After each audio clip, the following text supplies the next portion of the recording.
नमस्कार दर्शकों, आप सभी का बहुत बहुत स्वागत है DHP न्यूज चैनल में। मैं हूं आपके साथ रोहित शर्मा और आज है तारीख 24 सितंबर 2023 दिन रविवार। हिमाचल प्रदेश के आज के मुख्य समाचार आपको बताएंगे।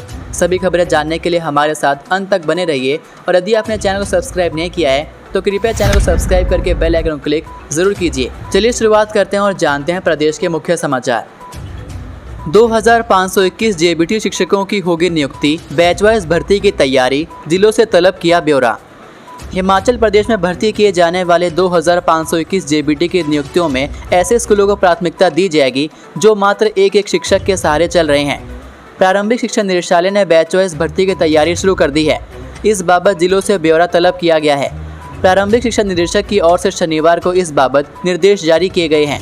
स्कूलों में JBT के कितने पद स्वीकृत हैं, कितने पद रिक्त हैं, इसको लेकर सोमवार दोपहर 12 बजे तक जानकारी मांगी है। शिक्षा विभाग ने बीते दिनों 2521 JBT की भर्ती का फैसला लिया है। शनिवार को जिलावार पदों की सूची जारी की गई। मंडी में सबसे ज़्यादा 563, कांगड़ा में 416, शिमला में 367, सोलन में 244, चंबा में 214, बिलासपुर में 164, हमीरपुर में 97, किन्नौर में 25, कुल्लू में 98, लाहौल स्पीति में 32, सिरमौर में 155 और ऊना में 146 पद भरे जाएंगे। स्टाम्प ड्यूटी बढ़ाने के विरोध में सदन में भाजपा की नारेबाजी, किया वॉकआउट। हिमाचल प्रदेश विधानसभा में मानसून सत्र के छठे दिन की बैठक सत्ता पक्ष और विपक्ष के बीच नोकझोंक से शुरू हुई। शनिवार को प्रश्नकाल के बाद यह तनातनी उस वक्त हंगामे में बदल गई जब राजस्व मंत्री ने 2 अलग अलग विधेयक पारित करने के प्रस्ताव रखे। यह हंगामा भोजनावकाश से पहले और बाद में हुआ। 50 लाख रुपए से ऊपर की जमीन की खरीद फरोख्त रजिस्ट्री पर स्टाम्प ड्यूटी 8% करने के संशोधन विधेयक को पारित करने का विरोध करते हुए विपक्ष सदन में नारेबाजी करता रहा। इसके पारण को भोजनावकाश के बाद के लिए स्थगित किया गया तो उस वक्त भी हंगामे और नारेबाजी के बाद भाजपा विधायक दल ने सदन से वॉकआउट कर दिया। हिमाचल में मौसम ने बदली करवट, कई भागों में झमाझम बारिश, जाने 6 दिनों का पूर्वानुमान। हिमाचल प्रदेश में मौसम ने करवट बदली है। राज्य के कई भागों में झमाझम बारिश दर्ज की गई।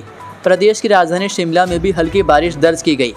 वहीं बारिश से तापमान में भी गिरावट दर्ज की गई है।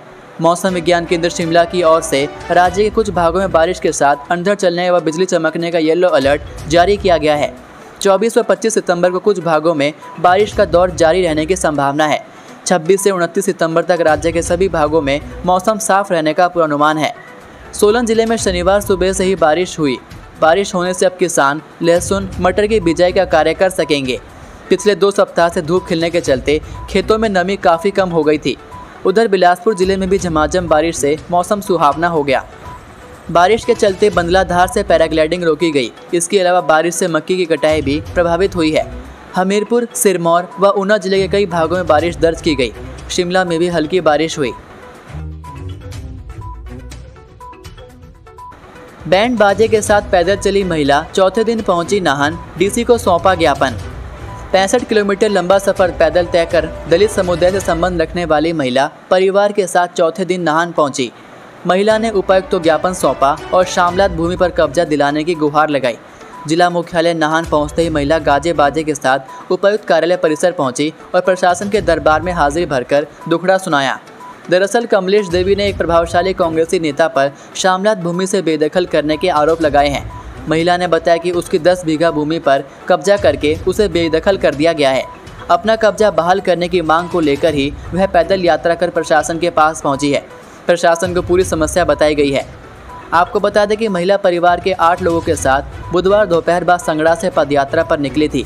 नाहन पहुँचने में उसे 4 दिन का वक्त लगा। कमलेश ने सरकार से भी मांग की है कि उसे शामलात भूमि पर कब्जा दिलाया जाए। प्रशासन ने मामले की जांच कर महिला को उचित कार्रवाई का आश्वासन दिया है। अभिनेता आमिर खान ने आपदा राहत कोष में 25 लाख रुपए का अंशदान दिया। बॉलीवुड के मिस्टर परफेक्शनिस्ट अभिनेता आमिर खान ने करुणा का परिचय देते हुए आपदा राहत कोष 2023 के लिए 25 लाख रुपए की राशि का अंशदान दिया है। मुख्यमंत्री सुखविंदर सिंह सुक्खू ने आमिर खान के इस सहयोग के लिए उनका हार्दिक आभार व्यक्त किया है। उन्होंने कहा कि यह सहायता निस्संदेह राहत व पुनर्वास कार्यों में महत्वपूर्ण भूमिका निभाएगी, जिनका उद्देश्य प्रभावित परिवारों को आपदा से उबरने में मदद करना है। मुख्यमंत्री ने कहा कि इस राशि का उपयोग जरूरतमंद लोगों की सहायता के लिए किया जाएगा। उन्होंने कहा कि आमिर खान के इस पुनीत कार्य से आपदा प्रभावित लोगों को सहायता मिलेगी। कालका शिमला नेशनल हाईवे पर ट्रक पलटा, चपेट में आने से राहगीर की मौत, 2 घायल। कालका शिमला NH5 पर धर्मपुर चौक पर एक ट्रक की चपेट में आने से एक व्यक्ति की मौत हो गई। हादसा शनिवार शाम करीब 6 बजे हुआ। इसमें ट्रक चालक ने नियंत्रण खो दिया और अचानक सड़क पर पलट गया, जिसकी चपेट में राहगीर आ गया, जबकि 2 अन्य लोग घायल हो गए। स्थानीय लोगों ने इसकी सूचना पुलिस को दी। पुलिस ने मौके पर पहुंचकर मामले की जांच शुरू की। पुलिस जानकारी के अनुसार प्रारंभिक जांच में पता चला है कि ट्रक कालका से सोलन की ओर आ रहा था। जैसे ही यह धर्मपुर चौक पर पहुंचा तो बेकाबू होकर सड़क पर पलट गया, जिसकी चपेट में 3 राहगीर आ गए। इसमें एक की मौत हो गई, जबकि 2 अन्य घायल हो गए। हालांकि अभी मृतक की पहचान नहीं हो पाई है। पुलिस मामले की जांच कर रही है और आगामी जांच जारी है। SC, ST व OBC वर्ग की बेटियां परीक्षा से वंचित, नाहन में खा रही धक्के। राज्य व केंद्र सरकार अनुसूचित जाति, अनुसूचित जनजाति व अन्य पिछड़ा वर्ग के उत्थान के लिए बड़े बड़े कसीदे पढ़ती है, लेकिन यहाँ इन वर्गों से संबंध रखने वाली बेटियां खुलेआम प्रताड़ित हो रही हैं। सिस्टम के कान पर जूं तक नहीं रेंग रही।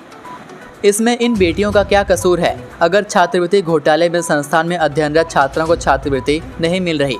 हैरान कर देने वाली बात यह है कि 2 दिन से ये लड़कियां दर बदर ठोकरें खा रही है, लेकिन ना तो इन्हें सही मार्गदर्शन दिया गया और न ही न्याय। ऐन मौके पर आर्थिक रूप से कमजोर परिवारों से ताल्लुक़ रखने वाली ये छात्राएं लाखों की फीस कहां से लाएंगी? आपको बता दें कि Himalayan group of professional institute की इन छात्रों को तृतीय वर्ष की परीक्षा से वंचित कर दिया गया है। शनिवार को ये छात्राएं दूसरी बार उपायुक्त के दरबार में पहुंची। उपायुक्त द्वारा कल्याण विभाग से संपर्क करने को कहा गया, लेकिन कोई समाधान नहीं निकला। प्रबंधन एक तरफ कह रहा है कि छात्राओं ने पिछले 2 वर्षों की फीस भी नहीं चुकाई है, वहीं इन छात्राओं का कहना है कि वो पिछले सालों की फीस अदायगी की रसीद दिखाने को भी तैयार है। छात्राओं का आरोप है कि संस्थानों द्वारा आरक्षित वर्ग के छात्रों को टारगेट किया जाता है, क्योंकि संस्थानों को पता होता है कि फीस की अदायगी छात्रवृत्ति से ही हो जाएगी। बाद में अलग अलग तरीके अपनाकर वसूली शुरू हो जाती है। नवजात के शव को पिता के घर में दूसरी कब्रगाह, ननिहाल में दिया गया था दफना। ये एक ऐसे नवजात शिशु मानस की दास्तां है जिसे सुनकर हर कोई सिहर उठता है। मानस ने महज 2-3 महीने में संसार त्याग दिया, मगर मृत्यु के बाद भी शांति नहीं मिली। फिलहाल इस सवाल का जवाब तो नहीं है कि इसके लिए मां या पिता में से कौन जिम्मेदार है। पारिवारिक अनबन को वजह माना जा सकता है। शुक्रवार को नवजात के शव को संगड़ा उपमंडल की पालड़ पंचायत के दुर्गम गांव में कब्र से खोदकर निकाल लिया गया। शनिवार को नाहन मेडिकल कॉलेज में शव का पोस्टमार्टम करवाया गया। मानस के ननिहाल से शव पर दावा इस कारण नहीं किया गया क्योंकि वो एक मर्तबा अंतिम संस्कार कर चुके थे, लिहाजा पुलिस ने नाहन में पोस्टमार्टम के बाद पिता के सुपुर्द कर दिया। दोपहर बाद पिता शव को लेकर सोलन के ओझघाट के कोटला रवाना हो गए। शनिवार शाम को मानस को कोटला गांव में दूसरी बार कब्र मिली। 1-2 दिन में पोस्टमार्टम की रिपोर्ट भी आ जाएगी। पिता को इस बात का मलाल था कि बच्चे की मौत के बाद उसे सूचना नहीं दी गई। बस इसी बात के बाद सोलन के ओझघाट के रहने वाले पिता देवेंद्र सिंह ने मौत पर संशय जाहिर कर संगड़ा पुलिस को अर्जी दे दी। पुलिस को वीरवार शाम को SDM ने कब्र खोदने की अनुमति ले ली थी। हालांकि पिता ने शिशु की हत्या को लेकर सीधी बात नहीं की है, लेकिन ये जरूर कहा कि मानस की मौत की वजह फाउल प्ले हो सकती है। सराहा में 24 सितंबर को रहेंगी विद्युत आपूर्ति बाधित। विद्युत विभाग कनिष्ठ अभियंता अभिजीत सिंह ने जानकारी देते हुए बताया कि 24 सितंबर को सुबह 9 बजे से शाम 3 बजे तक सराहा शहर की विद्युत आपूर्ति रखरखाव हेतु बाधित रहेगी। उन्होंने कहा कि इसके साथ ही दोपहर 1 बजे से 2 बजे तक समस्त क्षेत्र 33 kV के अंतर्गत बिजली बाधित रहेगी।